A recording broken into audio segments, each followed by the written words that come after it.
ঘটনাটা অনেকটা সিনেমার মতোই। ইসরায়েলি দখলদার বাহিনী বকরকে গ্রেপ্তার করেছিল, পরে যাবজ্জীবন কারাদণ্ডে দণ্ডিত করে। তখন আকরাম নিজের স্ত্রীকে তালাক দিয়েছিলেন, এই ভেবে যে স্ত্রী যেন সারা জীবন তার মুক্তির অপেক্ষায় থেকে জীবনটা নষ্ট না করেন।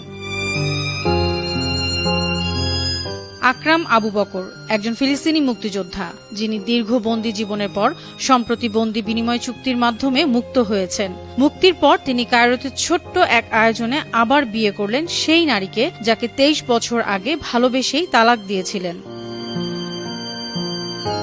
কিন্তু প্রেম কখনো কখনো সময়কেও হার মানায়। সেই নারী অবিশ্বাস্য এক ভালোবাসা ও আনুগত্যের দৃষ্টান্ত স্থাপন করেছেন। তিনি স্বামীকে ভোলেননি, নতুন করে বিয়েও করেননি, বরং সিদ্ধান্ত নেন জীবনের শেষ দিন পর্যন্ত আকরামের জন্যই অপেক্ষা করবেন। আর ঠিক সেই দৃঢ় সিদ্ধান্তই 23 বছর পর আবার তাদের মিলিয়ে দিল।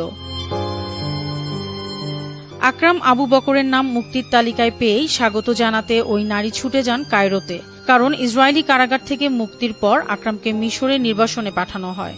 50 বছর বয়সী আকরাম কায়রোতে পা রেখেই দেখেন তার সেই বিশ্বস্ত স্ত্রী, যিনি তার জন্য অপেক্ষা করেছেন 23 বছর। সেই গভীর প্রেম ও ভালোবাসার প্রতিদান হিসেবে তাকে বিয়ে করেন আবু বকর। অনুপম পুনর্মিলনের এই ঘটনাটি ফিলিস্তিনিদের আশা ও বিজয়ের প্রতীকে পরিণত হয়েছে। অনন্যা।